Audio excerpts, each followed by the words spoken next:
السلام علیکم معزز صافی حضرات، آپ سب کا شکریہ، آپ وقت نکال کر پریس کانفرنس کی کوریج کر رہے ہیں۔ آج کی پریس کانفرنس کا موضوع عقد و تحریک اور حکومت کے درمیان ہونے والے بارڈر معاہدے پر عمل درآمد کی صورتحال ہے۔ معزز صافی حضرات، عقد و تحریک کے 32 دنوں کے گوادر دھرنے کے مطالبات میں سے ایک مطالبہ ایرانی بارڈر پر آزادانہ تجارت اور کاروبار کے معاملات کو FCC سے چھڑا کر ضلعی انتظامیہ کے حوالے کرنا اور ٹوکن سسٹم کا خاتمہ کر کے شناختی کارڈ کے ذریعے کاروبار کرنا تھا۔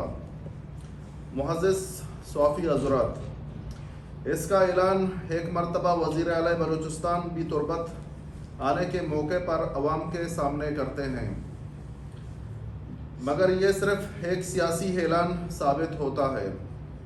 چیف سیکرٹری صاحب بھی اس کی خوشخبری سناتے ہیں، اس کے بعد IGFC بھی اس کا اعلان کرتے ہیں، مگر یہ اعلان بھی ایک طفلانہ تسلی کے سوا کچھ نہیں ہوتا۔ تربت دورے کے دوران عقد و تحریک اس مسئلے کو باقاعدہ پاکستان کے آرمی چیف جناب قمر باجوہ کے سامنے رکھتی ہے، اور باجوہ صاحب اس کا دبنگ اعلان کرتے ہیں اور حکم جاری کرتے ہیں کہ آئندہ شناختی کارڈ کی بنیاد پر کاروبار ہوگا اور مختلف کراسنگ پوائنٹ بھی کھولے جائیں گے۔ منشیات اور اسلحہ کے عبید لوگوں کو ہر چیز کی خوردونوش، ڈیزل، پیٹرول اور روزمرہ ضروریات کی چیزوں کی آنے لے جانے کی اجازت ہوگی، مگر آرمی چیف کا اعلان بھی ہوا میں اڑا دیا جاتا ہے۔ معزز صافی حضرات، عقد و تحریک پہلے دن سے لے کر بارڈر معاملات کو سنجیدہ لے رہا ہے، اس لیے کہ یہ کاروبار یہاں کے باشندوں کا واحد ذریعہ معاش ہے۔ یہ یہاں کے لوگوں کی زندگی اور موت کا مسئلہ ہے، یہ آنے والی نسلوں کی بقا کا مسئلہ ہے۔ اس لیے عقد و تحریک نے اس پر عمل درآمد کے لیے 1 تاریخ سے لے کر 6 اپریل تک تربت DC آفس کے سامنے 6 دنوں کا دھرنا دیا۔ اس دھرنے میں DC کیچ کے ساتھ باقاعدہ مذاکرات میں مطالبات منظور کر لیے گئے۔ دشتوں کراسنگ پوائنٹ کو کھولنے کے علاوہ شناختی کارڈ کے ذریعے کاروبار کی منظوری دی گئی۔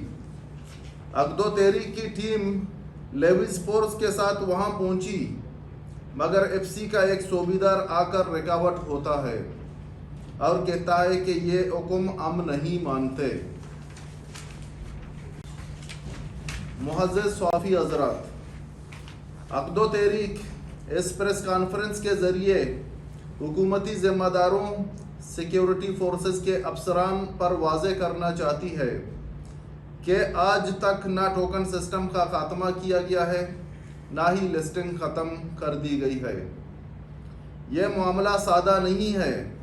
دشتوں کراسنگ پوائنٹ پر اس لیے عام عوام کو کاروبار کی اجازت نہیں کہ وہاں گھنٹ والی روزانہ 150 سے 200 گاڑیوں کو اجازت ہے، اور فی گاڑی سے 1,50,000 سے 2 لاکھ بتہ لیا جاتا ہے۔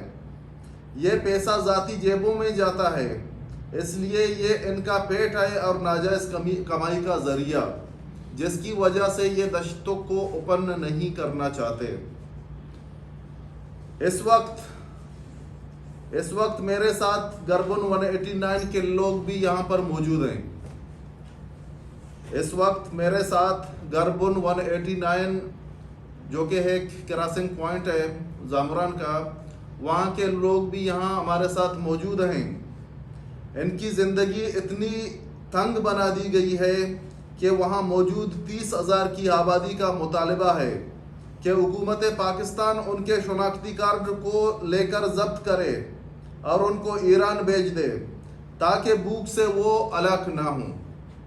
گربن کی حالت ایسی ہو چکی ہے، وہاں کے لوگوں کی زندگی اتنی تنگ کر دی جا چکی ہے کہ وہ لوگ فاقہ کشی پر مجبور ہیں۔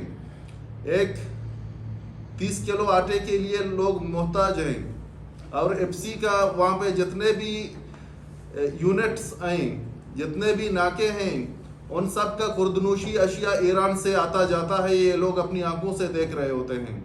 اور وہاں کے لوگوں کو ایک تیلا ہاٹا لانے کی اجازت نہیں، ایک ڈبہ گھی لانے کی اجازت نہیں، اور وہاں پہ ایسا ایک ترتیب بنایا ہوا ہے لوگوں نے کہ کسی کو اگر دکان جانے کی ضرورت ہوتی ہے کہ بھئی میں 5 کلو چینی لینے جا رہا ہوں، 2 کلو گھی لینے جا رہا ہوں، واپسی پر پھر یہ چیک ہوتا اسی ناکے پر ہوتا ہے۔ اگر 5 کلو کی جگہ پہ 7 کلو چینی اس کے ہاتھ میں ہوتا ہے تو 2 کلو چینی اس سے لے لیا جاتا ہے۔ اگر 2 کلو گھی کے ڈبے کے ساتھ اس میں اگر 1 کلو کی زیادہ ہی ہے، یا 3 کلو کا ڈبہ ہے یا 5 کلو کا ڈبہ ہے، بالکل اس کو واپس کیا جاتا ہے کہ بھی آپ کا ڈیمانڈ یہاں پہ 2 کلو لکھا ہوا تھا، آپ کیوں 3 کلو لے کے جا رہے ہیں۔ اس سے آپ لوگوں کو بھی سمجھنا چاہیے کہ ایف سی نے وہاں کی لوگوں کی زندگیوں کو کتنا تنگ کیا ہوا ہے کہ لوگ مجبور ہیں کہ پاکستان اپنے NIC رکھ کے اور اتنا ہمیں موقع دے، گیٹ کھولے کہ ہم ایران جا سکیں، کیونکہ وہاں پر ان لوگوں کے رشتہ داریاں ہیں، اور ایک بھائی اگر اس طرف ہے تو بہن اس طرف ہے، اگر بہن اس طرف تو بھتیجا اس طرف، یہی آلے والے وہاں بارڈروں کے۔ اندازہ کر سکتے ہو کہ کاربن 189 کے لوگ کس طرح ذہنی، جسمانی، معاشی اور نفسیاتی طور پر اداروں کے ستائے ہوئے ہیں۔ وہ اپنا گھر بار چھوڑنے پر مجبور ہیں۔